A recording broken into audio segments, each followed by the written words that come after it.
Morning everybody, it is day 11 of the Daily Language Diary. It's Thursday and we're back to the nice whale blue mug today. So we've just had 10 days of awesome topics, lots of great daily questions. All right, let's jump into another really nice daily question. Stuart Kirk writes in and asks, what are the first steps you take when learning a new language? Are they different for a language similar to one you already know compared to a completely new one? Now, I think this is a really nice question, and I think that lots of people end up losing a lot of time kind of fumbling around in the dark and worrying about all the complexities of just how to simply start learning a new language. So today, I really want to take this opportunity to peel back all those layers of complexity and share with you a really simple set of guiding principles that I use every time I learn a language, and I think this will really help a lot of people, and I'll be curious to know what those of you who are more experienced think. So the core thing that I really want to share today is this idea that I shared recently in a video about overcoming perfectionism in language learning, which is that when I first start learning a language, my main goal is really just to see kind of a high-level overview of the language in a fairly short time. I just kind of want to see as much as I can. I want to get this global context of what does the language sound like? You know, what does it feel like? Which is very subjective and sort of intangible.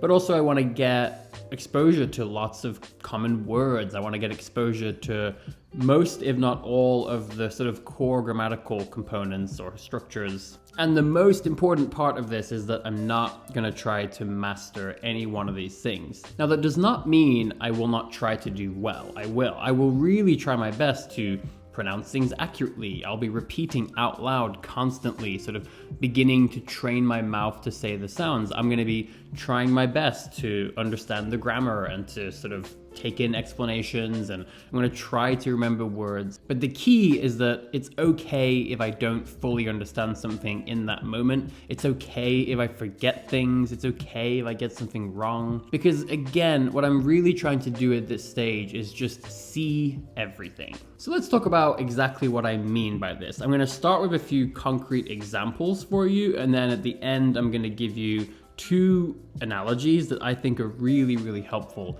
in understanding these principles. So what many people do, and I think this comes from how we often learn in school, is that they will take a certain thing, like let's say the present tense of verbs, and they really will just try to master that, and they will stay there for a long time before moving on. So they will really try to master saying, I eat, I have, I go, I do, I swim, I read, and they'll just do that for a long time, and only when they feel like they have mastered it, then they'll move on to the coveted past tense. And many of you will have memories of this in school where you might stick on one specific thing for several weeks, and then you'll have a quiz, and then you'll have an exam, and then once you're done and you passed it, then you move on to the past tense or whatever it is. So that's not how I learn at all. What I do is, as soon as I have kind of figured out, okay, here's how to express I go, I do, I eat, almost immediately, I then want to know, okay, how does this translate to this idea of the past tense? Maybe this language has certain characteristics and different ways to express the past tense. And then pretty quickly, I want to see, okay, so how do I express something that happens in the future? And again, I'm not trying to master any of these things, but the point is that fairly quickly, I tend to go through most of these core grammatical structures,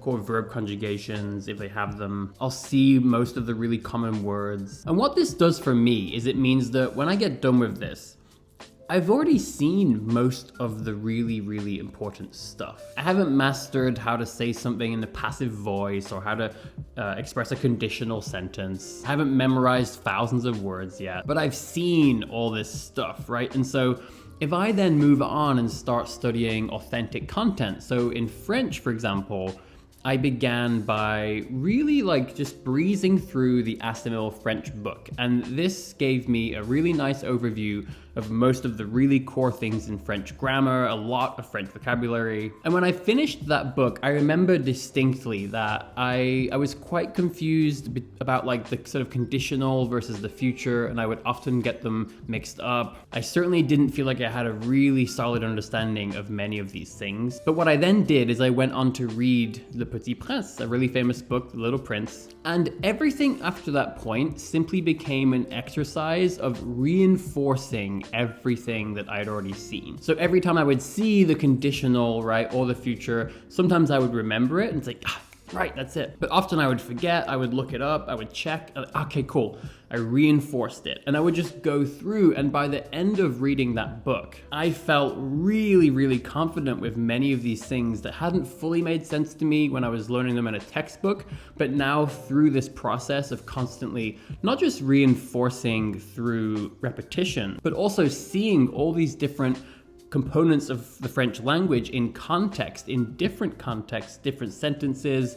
I had an emotional attachment to them now because I read a book. The point is that getting this nice sort of high-level overview where I've seen most of these core things, it allows me to just move on and then focus on reinforcing and expanding my knowledge. Whereas many learners at that point, they would just be getting started with the past tense. They would just be getting started with the next level of grammar or the next lesson in their textbook. So I'll give you another really concrete example with Japanese. So I was in my university's Japanese program. That was one of my majors, but I was also learning it on my own. And I found that I was learning at the speed of light by myself compared to the speed at which we learned in the classroom. And I distinctly remember it was like halfway through the third year of Japanese when we first were exposed to the passive voice. So up to that point, all the other students in the class, they had never ever seen how to express something happened to them or somebody did something to them. And to be fair, in Japanese, the passive voice or the causative tense, these are a little bit tricky to wrap your head around. But the thing is, I had actually covered that in the first 6 months of learning Japanese. Now I have to admit, it really was pretty confusing at that time. I did not really fully understand it.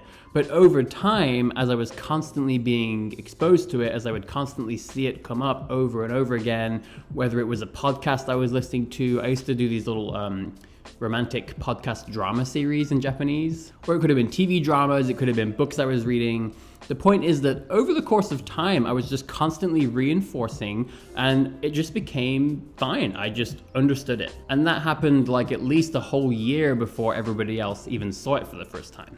Okay, so now I'm gonna give you two analogies. One of these is something I've said before. The second one is actually, I just came over it today while making my coffee, so that was cool. So I often describe this as laying on a beach and the language is kind of like the waves and I just let the language wash over me. And then, the wave goes back and, I'm covered in like seaweed and salt and crap. Well, this is like the language, right? Like, so as that wave goes back down, a lot of it sticks with me. I do hold on to quite a bit of stuff, but I don't hold on to everything. Some of it just washes back away. But the thing is, then there's a second wave and there's going to be a third wave. And I love this process of just washing the language over me, just taking in tons and tons of words, tons of grammatical structures, reading lots of explanations, but not worrying about, holding on to them, not worrying if they don't all make perfect sense at that moment, and just being okay with them washing back down because I know eventually I'm going to be surfing on top of those waves and speaking fluently and it's going to be great. Now, the second analogy is that to me, really understanding a language well is almost like being able to clearly see a jigsaw puzzle. And so in a jigsaw puzzle, there are just so many pieces, right? And all those pieces are related in some way. And so let's say that you're gonna learn how to just say things in the present tense. And you stick on that for weeks and weeks and weeks and weeks until you really feel like you've mastered it. To me, this is a bit like having a jigsaw puzzle, but only focusing on finding things that match this one little area. And so even if you now pass the quiz, you feel like, okay, I'm pretty darn good at saying things in the present tense. Well, if you take a step back and look at that picture of the jigsaw, it's not gonna make any sense. It really takes time. You have to get enough pieces all over the board before you can really start to make sense of the whole picture together.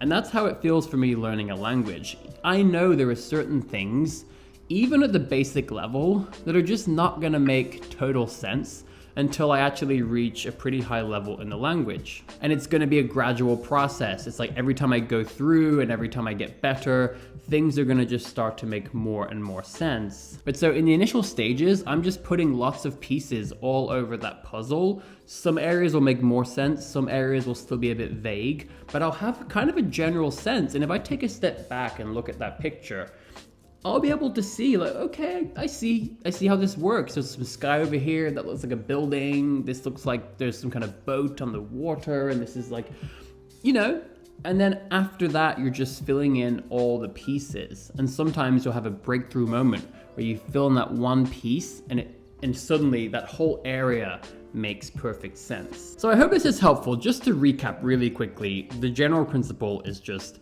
I don't focus on mastering any one thing, and my first steps learning a new language are really just to find some beginner resources. It could be an ASML book, it could be an app like Babbel, it could be anything you want. And I just want to go through it, and I just want to see everything in the language that I can, get a good feeling for it, and then I will either go through again perhaps and maybe do a second beginner resource, or I'll move on to some kind of more authentic content and see how much I can handle, reinforce things I've already seen. Maybe later I'll go back again, I'll do a different beginner resource. It's this constant process of just reinforcing, expanding.